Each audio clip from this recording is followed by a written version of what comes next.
新北市长高虹安挺过罢免的危机，要继续来面对着官司。伊所卡到的诈领助理费的案件，一审洪判刑7年4个月，二审再起来规定，伊要拼无罪。还会担心法庭内的状况吗？一路车高虹安面带微笑，看起来真轻松，行入法院。罢免过了之后就觉得自己稳了吗？明年会想再拼连任吗？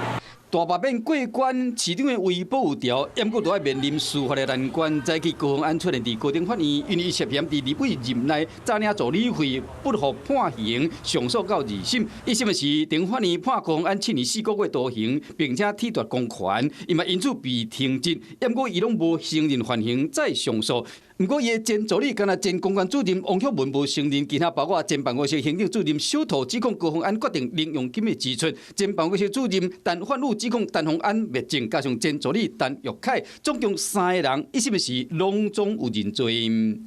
多少不法所得吗？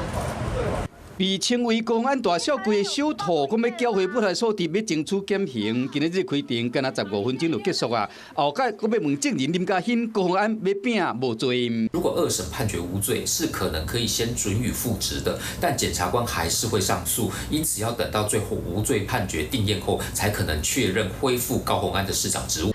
月底31，高虹安还阁面对一件诬告案。我揭发他抄袭，他告我，然后呢，我胜诉了，我再告他。为了论文案的清白，高虹安控告住伫美国教授陈时训被反控诬告，一审被判10个月。高虹安阁上诉，二审的判决伫31日公布。